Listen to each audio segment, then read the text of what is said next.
Hello beautiful people, it's Cindy here.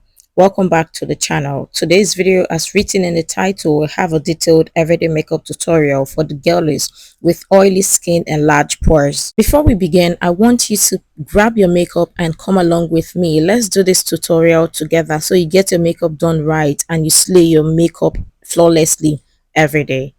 Let's begin. First, on a clean face which is already moisturized, and as an oily skin girl, whether you have large pores or not, you need to moisturize your skin. We're going to start with primer, and for this I am using the Blossom Blurring Primer because this is an everyday makeup. I decided to use a blurring primer just to blow out my pores. You can use whatever primer you want or have. You can see my pores clearly, and I'm going to apply the primer on the areas where I have large pores. The apples of my cheeks, my chin, my forehead, and the bridge of my nose. Basically my T-zone area, and work a generous amount. Let the primer to sit on the skin for a while. For the next step and product, I'll be using the Black Opal True Color Skin Perfecting Cream Stick Foundation in the shade Nutmeg. And I'm going to work a good amount on my foundation brush and apply some at the back of my hands. The essence of applying onto the back of my hands is to warm up the product and gently apply the foundation on my face, starting with the outer perimeter of my face. I'm only concentrating the foundation on these areas of my face. My forehead as well. For my forehead, I go with a generous amount. I'm not going heavy or apply too much of the foundation on my forehead, just a generous amount to add a layer or base on there. I'm applying the foundation in a parting or stippling motion, and don't forget to apply the foundation on your neck and also blending the foundation to your hairline to prevent it from looking like a mask.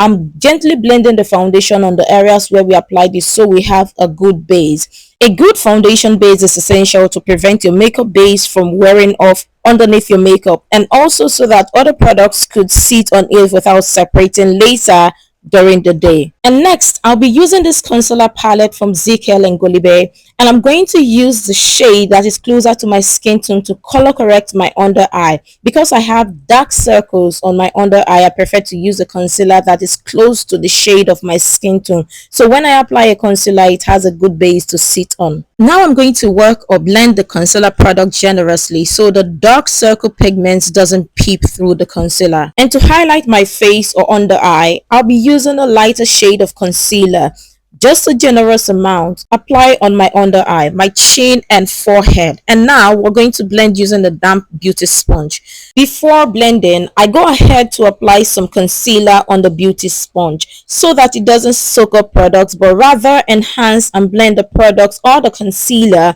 and keep them in place instead of soaking up the concealer. Tap it or warm it up at the back of my hand before I use it to blend. For blending, I'm focusing on the areas where I apply the concealer instead of moving the concealer around, because this way I get more coverage from the concealer. I'm going to repeat the same process for the product on my forehead as well, and for my under eye. This is where you want to start blending from the edges and concentrating the concealer on the areas you want highlighted. So for me, I'm blending both sides of my under eye at the same time, so we have the same blending rhythm and coverage. Notice how I'm not moving the products around, but just concentrating on the area the concealer was placed and spreading out to blend the excess on the rest of my under eye. Next, for contour, from the same concealer palette, I'll contour the hollows of my face to add dimension, the corners of my forehead, beneath my cheekbones. To blend it out, I'm blending in an upward motion, pushing the product up to leave the hollows of my cheekbones. We'll also blend the product on the sides of my forehead as well. For the blush product, using the same palette again, I'll be using the cream blush and place it at the back of my hands first,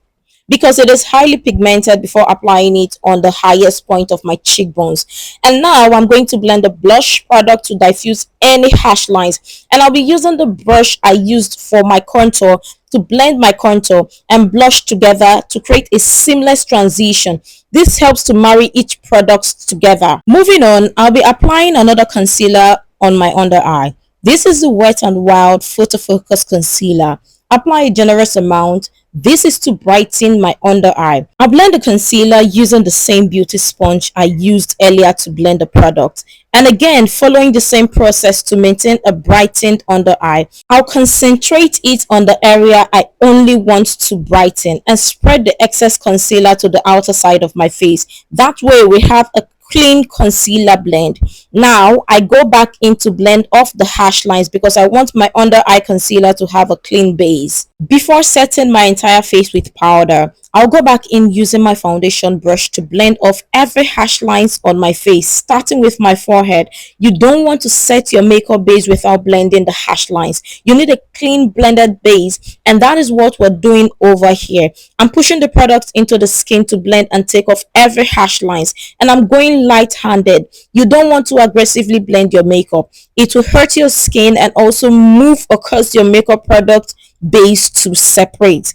Also blending the product on my chin towards my jawline to create a transition blend, and I'm doing so on every area of my face we applied cream product. Going back to my forehead, I'll be blending the concealer into the cream blush to take off the harsh lines on that area as well. For this, I usually take my time. I don't rush because this will either make or break your makeup. To set my entire face with powder, I'll be using the Black Akpolo Deluxe finishing powder. I love using the finishing powder for my everyday makeup because it doesn't enhance my pores after long wear of makeup. Using a powder puff, then tap off the excess powder on the powder cap and tap off the extra excess on the powder puff at the back of my hand. Before applying the product, I'll go back in to blend my under eye crease lines using the beauty sponge, pushing the concealer in while looking up to blend it off. And next, I'll go into set using the finishing powder. And for this, you want to still look up while setting your face with the powder. Place the powder to set and then spread to the rest of my under eye. I also bring the finishing powder toward my cheek, the areas where I have large pores, to set there as well. Now I'm repeating the exact same process on the other side of my eye, so that if you didn't catch it the previous time, this one is very clear and detailed to follow through. Look up, blend the crease lines using the beauty sponge, set using the setting powder while looking upwards. Spread the powder to set the areas with large pores. I also set my chin with powder. Tap off the excess at the back of my hand and also set my forehead too to prevent the concealer product from moving or separating.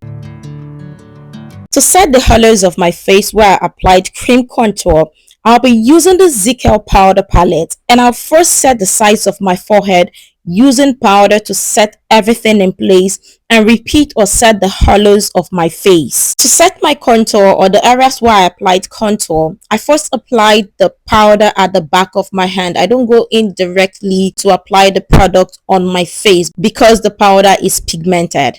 In the same way, I'll be setting my blush using the powder blush and blending it out as well.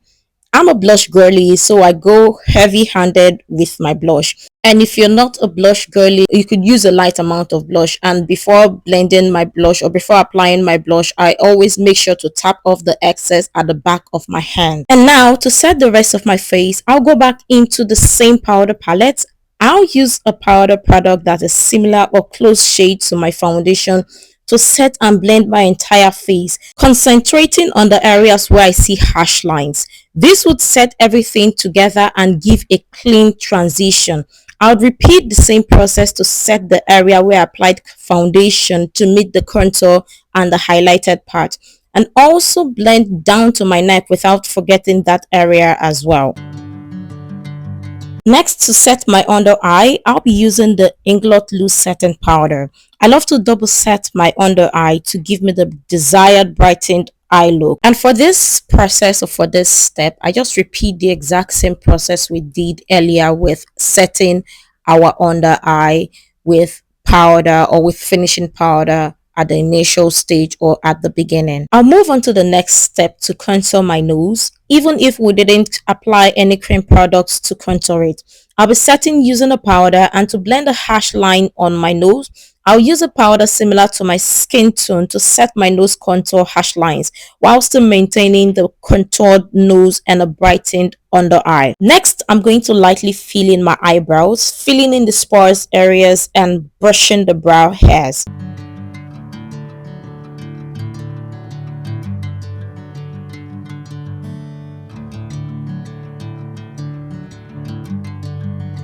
To bake my under eye, I'll be using the Espon translucent powder to bake my under eye, chin, and forehead. Next, we're going to use the Mood Beauty eyeshadow in Arusha, and I'm going to blend my eyeshadow lightly using a brown shade before going over, or using a transition shade to blend everything together. And for my eyelid, I'll be using a flesh toned shade to blend that. This is just to keep my eyes awake. You could opt to use your powder shade as your eyeshadow. You don't necessarily have to use an eyeshadow. And I'm going to line my eyes using a black eyeliner from Focalo. And for my waterline, I'll be using the gel liner from Blossom Makeup to open up my eyes. I'll also go ahead to blend my under eyeliner using the same brown shade we used earlier, just to diffuse the harshness from the gel liner, and that changes everything. I went ahead to put on my lashes. You could decide to coat your lashes with mascara if you don't want to wear any lashes. Next, I'll be blending the powder we applied to my under eye instead of dusting it off my skin. This creates a clean under eye makeup blend and still keeps my under eye makeup brightened. I'll be pushing the product to my skin. I'm using another powder shade to blend the translucent powder from my under eye, forehead, and chin. To make sure that everything is properly blended, I'll go back using the powder brush to blend and set my entire face. There is no product on the brush, just using the powder residue that is left on the brush. To highlight my face, I'll be using the Younger Beauty Candid Glow highlighter, placing it to the highest point of my cheekbones and also highlight the bridge of my nose. For my lips, I go ahead to line my lips using the brown lip pencil from Davis. And next, using the Blossom Makeup Pretty Pout Lip Palette, I'll use the light nude shade from the palette on my lip.